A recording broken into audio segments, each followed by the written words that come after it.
Hey, everybody, welcome. We are back to talk to another successful bar taker.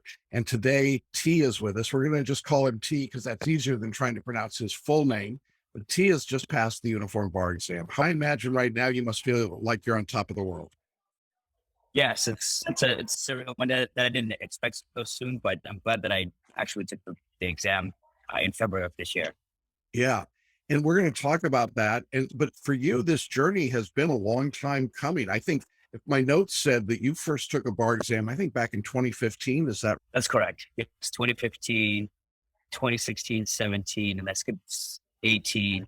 I did 20 and then 2022.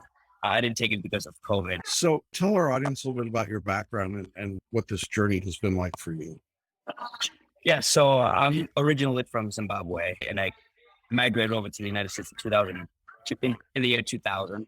I went to college here and in the United States and went to law school. I graduated in 2015, but I was unsuccessful in those times. Yeah, and it had to be very frustrating to you to be in that situation where it took so long and so many attempts. Can you talk a little bit about what that felt like? Yeah, I felt demoralized because I did rely on the big box bar, pay the fee over and over again. So if you failed twice, you pay over again. And of course, paying for the bar exam itself, and it's demoralizing. Why didn't you just give up? It's not in my nature to give up, to be honest with you. I have to keep going and keep going until I'm successful. And And that kind of defeats the whole purpose of going to law school as well. yeah, absolutely. And I'm asking that question because I know that there are lots of people right now who feel very frustrated by the bar exam, feel like it's just something they can never get through or get past. And so they do give up, and that's a tragedy. What would you say to those people who are on the verge of feeling like they should give up right now? I would say don't give up. Try to do something different, which I believe this course opened my eyes to doing something completely different that I had no clue of another way of doing it. Goes to that quote, I could keep doing the same thing over and over again, expecting the same result. Yeah, and that is the definition of insanity. Let's talk a little bit about what you did when you came to Celebration Bar Review. You had taken the big box courses, you were getting close, but just not over that passing threshold. And what did you find different about this course than what you've done previously? And to be honest with you, when I came to you, it was kind of like, okay, this is what I did. Just memorized things and did the IRAC stuff, which was the big box. The memorization was kind of the heavy thing that they encouraged. But with you, you're like, don't memorize, don't pressure yourself into memorizing things. Just let it go intuitionally, I should say. Yeah, and you were enrolled in our coaching program. You and I talked about your writing and your work. How did you find that to be of value? I found it to be of great value because it's not so much of issue spotting. As you say, stay away from the issue spotting. Just go with the conflict pairs and then do the FLA style, which was very different. It was not the way that I was used to writing. But in terms of learning from past behavior in law school, it's like the issue is and the rule is, and then apply the rule. And then it was pretty different in terms of what you had to do. And I also took in terms of memorization, I ended up adding PhotoReading, which was odd to me in the beginning because doing something different is, as I'm getting older, I'm not doing well with doing something different. So it was different when you first started it, learning how to flip the book and flip it upside down and then skimming through. It's felt unnatural. But when I ended up doing the essays and things kept coming back easily when I was writing the essays. So that made it much easier, made studying much easier. Yeah. And I want people to hear this really clearly. When you're photo reading, you read and then you flip the book upside down and backwards and you read it that way because it's all going to the non-conscious brain. But that's got to be pretty weird. People around you, Yeah, what's happening, T? What are you doing?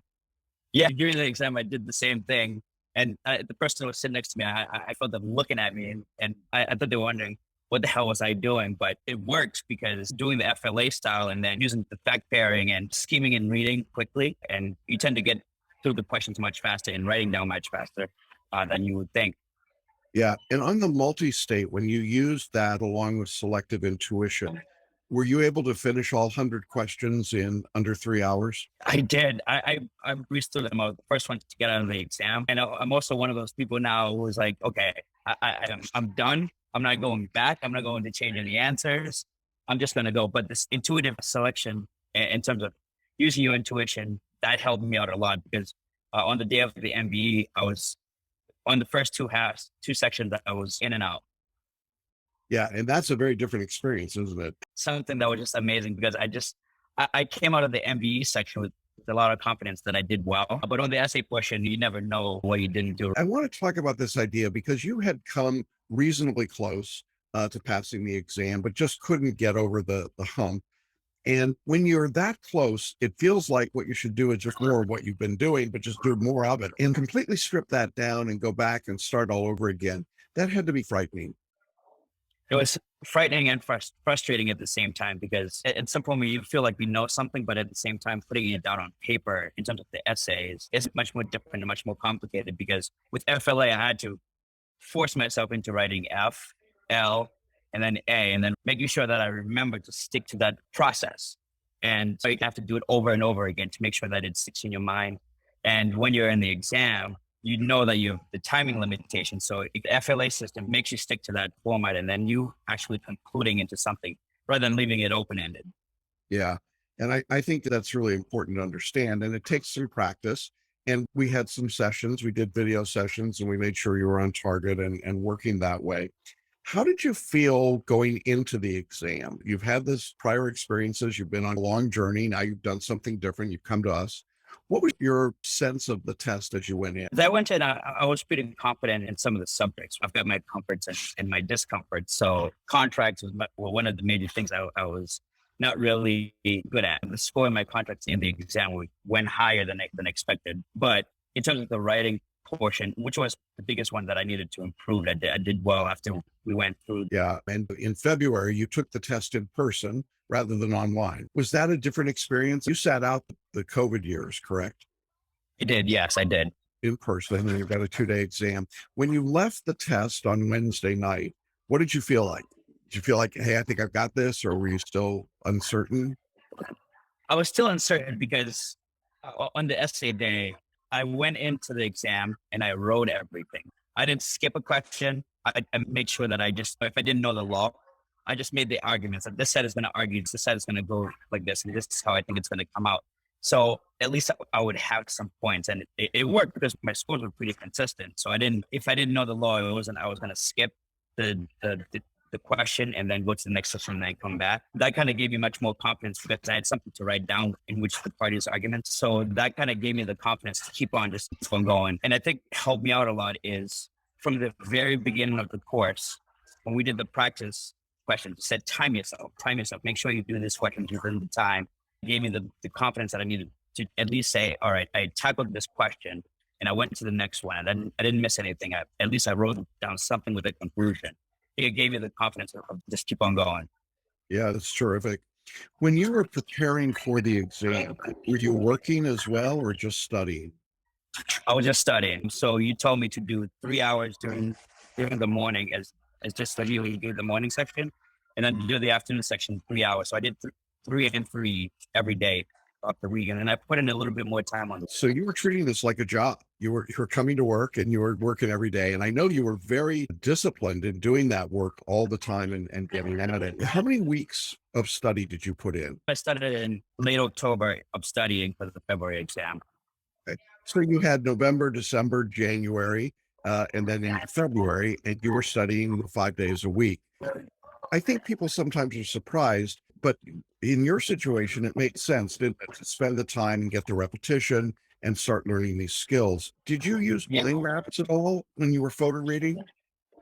So I really didn't know what to do with the mind map. So I did start a mind map for constitutional law. And in terms of, you saw my grading sheet, that was my highest scoring. I used the mind maps, but I wasn't sure how to organize them. So I didn't do it for most of the subjects, but I should have kept on with it. I did the mind map for CIP Pro and it helped a lot. Okay, good. So there you go, folks. Use mind maps.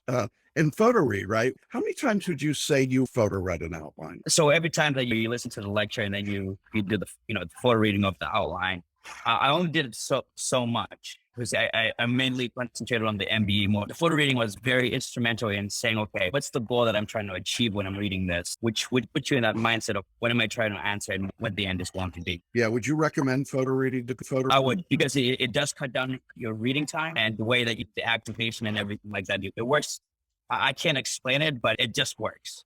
Yeah. It just works. It's as far when you start doing the photo reading, you're like, really, you're asking me not to kind of go in depth. It's so unnatural because I'm sure for everybody who's learning it here in school, they just tell you, you got to read everything word by word and in order for you to get it. But the photo reading just dramatically cuts down your time on reading and the memorization aspect of it.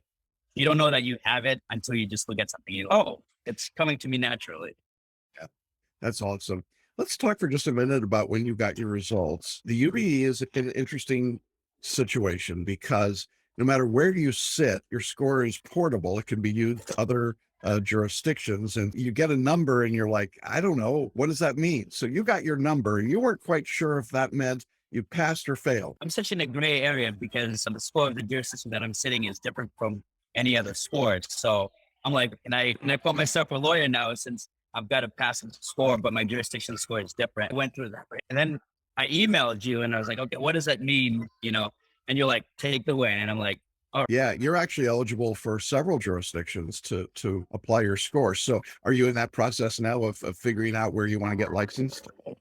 yeah, I'm in the process now. So the reason why I'm kind of in a cafe is I'm gathering all the information for my admission application. And once you get licensed, it doesn't really matter a whole lot, does it? No, it doesn't. You can become an in-house counsel and practice that way if you want, which is what I wanted to do anyways. Yeah. So it gives you that ability. And that's one of the reasons we recommend the UBE. It's just so much more useful. And of course, if you wanted to become a member of other bars, you could do that. Score could be applied if you want to spend the money, and you could be a member of a number of different states. So I think it's really an amazing opportunity to have. But what does it feel like to now know that you've passed the bar after such a long journey? I'm glad that I didn't give up, and I'm actually glad that I found your course. Somebody recommended to me, and they said that you do something different, which is I use the big bar exam companies, and that didn't help. You guys are so much responsive, and the community that you've built up is great. When you go into our little network of people ask questions, and you guys are prompt to respond like that. And now that I'm successful with it, I'm going to recommend it to all people that I know who I'm going to come across who are trying to take the bar exam. We appreciate that a lot. We're very excited. I know that this is a lifelong dream, and I know how hard you worked. And I'm so proud of you and excited for you, and just thrilled that you've now got this burden off of you and you can go do the work that you really want to do. It's got to just feel like the world just opened up, right? Oh yeah, a big weight lifted off my shoulder. I can't express the joy. That's great. And I really want people to hear that because I know that as you go through and you have these moments where you're not successful, it just feels so heavy and weighs you down. And yet when you get this moment, it's really all worth it, isn't it? Yeah, it's so worth it. Kind of those feelings of, oh, am I good enough to do this? I failed so many times. Am I not worth it? But absolutely, if you keep trying, if you keep trying, you will succeed. That's awesome. I really appreciate you sharing your story, and I know it's going to inspire and encourage a lot of people. I am delighted for you and just really look forward to seeing what great stuff happens as you go forward into the future. So I want to thank you again for being here with us, and to our audience, I hope that you're as encouraged as I am and inspired by T's story. It's a great one. He's a terrific guy. So thanks for being with us, T. Thank you so much. We're going to sign off. I'll see you again next time. Bye-bye, everybody.